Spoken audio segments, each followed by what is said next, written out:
चारों तरफ कोहरा ही कोहरा हो रखा था। रास्तों में ओस जम गई थी। ठंड इतनी थी कि लोगों के हाथ पैर सुन पड़े जा रहे थे। इतनी ठंड में ऑटो वाला रमेश अपना ऑटो लेकर रास्तों में घूम रहा था। उसे पैसेंजर की तलाश थी। साहब, कहीं जाना है क्या? आइए मैं छोड़ देता हूँ। रमेश को एक आदमी दिखा तो रमेश ने उससे पूछ लिया, लेकिन उस आदमी ने कहा, अरे नहीं भाई साहब, मेरा घर पास ही में है, मैं तो बस कुछ दवाइयाँ खरीदने गया था। दवाई? इस शब्द को सुनकर रमेश की बोलती बंद हो गई, क्योंकि उसे भी तो दवाई खरीद कर घर जाना है। घर पर उसकी 3 साल की बेटी बीमार है और उसकी गर्भवती बीवी दर्द के मारे तड़प रही है। रमेश के पास उन लोगों के लिए दवाई तक खरीदने के पैसे नहीं है, इसीलिए तो वो इतनी रात को इतनी ठंड में ऑटो लेकर बाहर निकला है। लेकिन अफसोस उसे एक भी भाड़ा नहीं मिला। वो खाली हाथ घर लौटा। घर लौटते ही उसकी बूढ़ी माँ उसके पास आई। बेटा, आ गया बेटा, खाने को कुछ लाया है क्या? खाना? नहीं माँ। बहू और पोती की दवाई? नहीं माँ, नहीं ला पाया, एक भी भाड़ा नहीं मिला, ऊपर से ऑटो का तेल भी खत्म हो गया। रमेश को अपनी गरीबी पर शर्म आने लगी।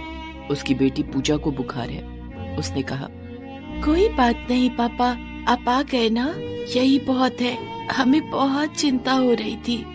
उसकी गर्भवती बीवी सरला ने दर्द से तड़पते हुए कहा, हाँ, हम सब कब से आप ही का इंतजार कर रहे थे, हम भूखे भी रह लेंगे, कोई बात नहीं। लेकिन एक मर्द ही समझ सकता है कि रमेश के दिल के अंदर तब क्या चल रहा था। वो दवाई और खाना तक नहीं खरीद पाया। लेकिन उस रात उन लोगों के साथ और भी कुछ बुरा होने वाला था और उसके लिए वो लोग तैयार नहीं थे। रात बढ़ते ही ठंड बढ़ने लगी। उन लोगों का घर टूटा फूटा था, इसीलिए घर के अंदर भी ठंड बढ़ रही थी। वो चारों एक रजाई में ही सोए हुए थे। बीच रात को पूजा का बुखार बढ़ने लगा। माँ, पापा, मेरे हाथ पैर पे दर्द हो रहा है। ये सुनकर रमेश और सरला पूजा के सर पर जल पट्टी करने लगे। और कर भी क्या सकते थे वो। लेकिन अभी तो और भुगतना बाकी था। पूजा की तबीयत ठीक हो ही रही थी कि तभी जोर से तूफान आ गया। अरे बाप रे, इतनी ठंड के मौसम में तूफान कहाँ से आ गया? लगता है भगवान ने आज हम जैसे गरीबों को अपने पास बुलाने का फैसला कर ही लिया है। अरे नहीं माँ, ऐसा मत कहिए, भगवान दयालु है, देखना सब कुछ ठीक हो जाएगा। बाहर बहुत ज्यादा तूफान शुरू हो गया। जो 2-3 दुकानें खुली थी वो भी बंद होने लगी। बाहर कुछ लोग बैठकर आग सेक रहे थे। अरे ये क्या, इतना भयानक तूफान, सारे पेड़ जोर जोर से हिल रहे हैं, भागो भागो। सभी इधर उधर भागने लगे। रमेश अपने परिवार के साथ अपने घर के अंदर डर से सहमा हुआ बैठा रहा और तभी एक दुर्घटना घट गई। उन लोगों के घर के पास ही एक बड़ा सा पेड़ था। तूफान में वो पेड़ अचानक से उन लोगों के घर के ऊपर गिर गया और घर टूट गया। अरे बाप रे, ये क्या? जानकी के पैर में चोट लग गई। वो लंगड़ाने लगी। हे भगवान, ये किस बात की सजा दे रहे हैं आप हमें? हमने आखिर कौन सी गलती की है? चारों बैठकर रोने लगे। उनका घर भी नहीं रहा। वो लोग वहां से निकलकर ऑटो के अंदर चले आए।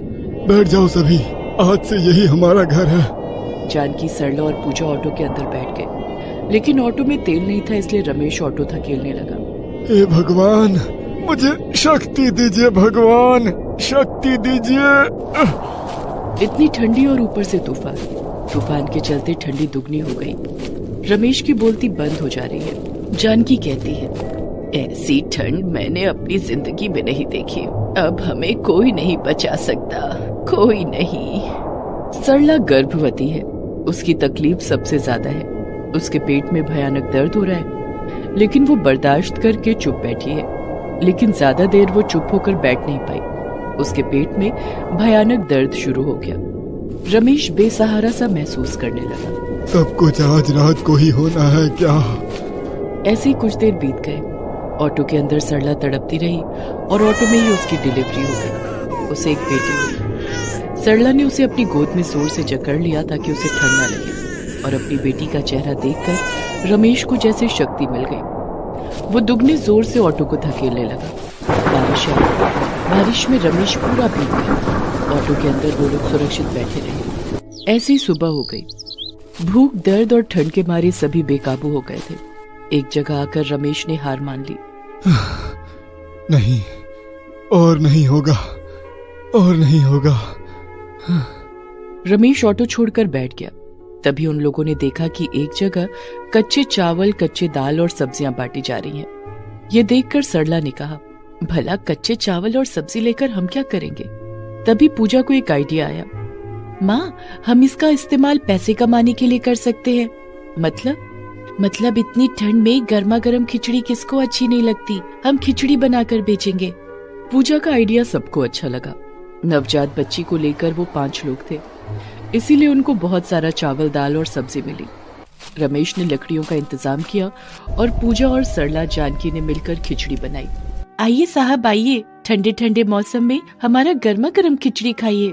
ये सुनकर कुछ लोग खिचड़ी खाने के लिए आए और खिचड़ी खाकर उन लोगों को बहुत अच्छा लगा। अरे वाह, ये तो बहुत अच्छा है।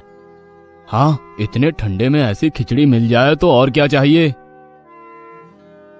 पहले दिन ही 1000 रुपए की कमाई हो गई। सब लोग बहुत खुश हो गए। अरे वाह बेटी, तूने तो कमाल कर दिया। रमेश ने उन पैसों से कल के लिए चावल, दाल और सब्जी खरीदी और बाकी पैसों से दवाई और खाना। रात को उन लोगों ने पेट भरकर खाना खाया। कितने दिनों के बाद हम पेट भरकर खाना खा रहे हैं। मत रो माँ, मत रो, मुश्किल दिन गए, अब हम हर रोज पेट भरकर खाएंगे। खाना खाकर वो लोग ऑटो के अंदर ही सो गए। अगले दिन फिर से खिचड़ी बनाई गई और आज कल से भी ज्यादा लोगों ने खिचड़ी खाई। ऐसे ही हर रोज खिचड़ी बिकती रही और उन लोगों के पास पैसे आते रहे। उन्हीं पैसों से रमेश ने एक बड़ा सा ऑटो खरीदा और वो लोग ऑटो लेकर पूरे शहर में खिचड़ी बेचते रहे। अरे वो देखो, ऑटो खिचड़ी वाला आ गया, चलो चलो। हाँ हाँ, चलो चलो भाई, ठंड में स्वादिष्ट खिचड़ी खाने का मजा ही कुछ और है। ऐसे ही वो लोग अमीर हो गए और रमेश ने एक बड़ा सा घर खरीद लिया, लेकिन उसने ऑटो नहीं बेचा। अब उन लोगों को ठंड से कोई फर्क नहीं पड़ता।